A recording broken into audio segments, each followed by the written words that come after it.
رمضان میں تہجد کی نماز پڑھنے کا طریقہ کیا ہے اور کس ٹائم پڑھیں، نیت کیسے کریں اور کتنی رکعت پڑھیں؟ میں پوری ڈیٹیل آپ لوگوں کو سمجھا دیتا ہوں، بڑی آسانی سے آپ لوگ اس مسئلے کو سمجھ لیجئے، کیونکہ بہت سارے لوگ رمضان میں تہجد کی نماز پڑھنا چاہتے ہیں اور بہت سارے لوگ پڑھتے بھی ہیں، لیکن وہ کنفیوز رہتے ہیں کہ ہمیں کس طریقے سے تہجد کی نماز پڑھنا ہے اور کس ٹائم میں پڑھنا ہے اور اس کا ٹائم کیا رہتا ہے اور نیت کس طرح سے کرنا ہے۔ تو سب سے پہلے میں نیت کی بات کروں گا کہ تہجد کی نماز کی ہمیں نیت کیا کرنا ہے۔ حدیث پاک میں آتا ہے، آقا علیہ السلام نے ارشاد فرمایا انما الاعمال بالنیات، کہ عمل کا دار و مدار نیت پر ہے۔ انسان نے جیسی نیت کی ہوگی ویسا ہی اس کو اجر ملے گا، صلہ ملے گا۔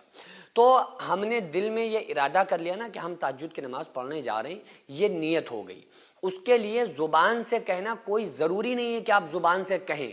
لیکن اگر آپ کو لگ رہا ہے کہ بھئی جب تک ہم زبان سے نہیں کہیں گے تو ہم خود میں یہ اپنے آپ میں محسوس نہیں کر پا رہے ہوتے ہیں کہ یار ہم نماز تو پڑھنے جا رہے ہیں لیکن ہم نے زبان سے نیت ہی نہیں کی، تو پھر ان کو نیت وہ کر لیں تو بھی کوئی پرابلم نہیں ہے، نیت زبانی طور پر بھی کر سکتے ہیں۔ زبانی طور پہ نیت کرنے کا کیا طریقہ ہے؟ وہ کہیں گے کہ نیت کرتا ہوں میں، عورتیں کہیں گے نیت کرتی ہوں میں 2 رکعت یا 4 یا جتنی رکعت پڑھنا ہے میں 2 یا 4 رکعت کی نیت کر رہا ہوں، اور وقت تہجد میں میرا کعبہ شریف کی طرف واسطے اللہ تعالیٰ کہ اللہ اکبر کہہ کے نیت باندھ لیں۔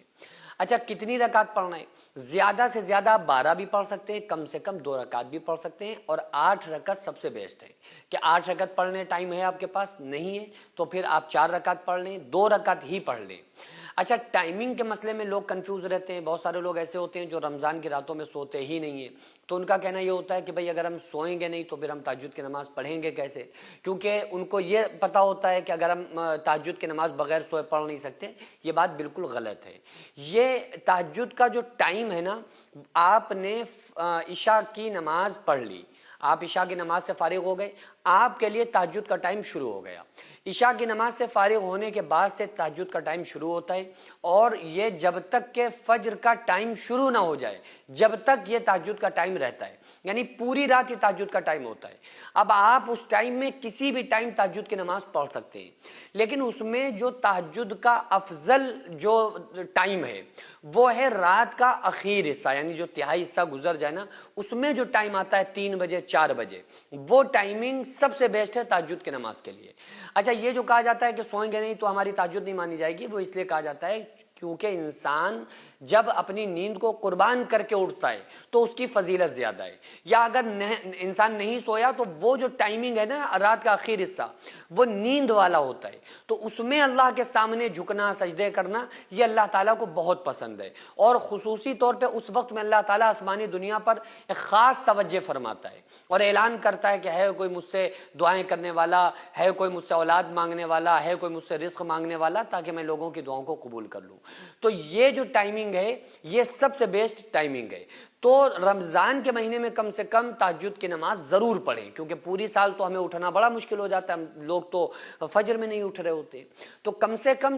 جو رمضان کا مہینہ ہے یہ عبادت کا سیزن اس کو کہا گیا ہے، تو اس مہینے میں رمضان المبارک میں تہجد کی نماز ضرور پڑھیں۔ وہ بچے جو بھوک سے بلبلا کے سو جایا کرتے تھے، وہ مائیں جو اپنے بچوں کو جھوٹا دلاسا دے کر سلا دیا کرتی تھی، آج ایسے 100 سے زیادہ ایسے گھر ہیں جن کو ہر مہینے ہماری سوسائٹی راشن دیتی ہے، وہ بچے آرام سے کھانے کھاتے ہیں اور آپ تمام لوگوں کو دعاؤں سے نوازتے ہیں۔ 100 سے زیادہ گھروں میں راشن دینا، ان کی دوا علاج کا خیال رکھنا، ان کی سردیوں میں کپڑوں اور لحاف کا اور بستروں کا کمبل کا انتظام کرنا، آپ لوگوں کے تعاون سے ہی غریبوں کے گھر میں راشن پہنچتا ہے۔ وہ بیوہ عورتیں جن کا کوئی سہارا نہیں تھا، وہ یتیم بچے جن کو کوئی پوچھنے والا نہیں تھا، آج الحمدللہ ان کے سروں پر ہاتھ ہے، آج الحمدللہ ان کو کسی بات کی کوئی پریشانی نہیں ہے۔ یہ صرف پاسبل ہوا ہے آپ لوگوں کے تعاون سے۔ میں رب کعبہ کی قسم کھا کے آپ کو بتاتا ہوں کہ میں تقریباً اپنی پرسنل اور ذاتی کمائی کا 90% حصہ میں خود اپنی سوسائٹی میں دے دیتا ہوں۔ یہ ہمارا آپ کو بتانا یہ کوئی بڑائی مارنا نہیں ہے، بلکہ آپ لوگوں کو اپنے ساتھ جوڑ کر کام کرنا ہے۔ آپ لوگوں سے بڑی عاجزانہ درخواست ہے، اپیل ہے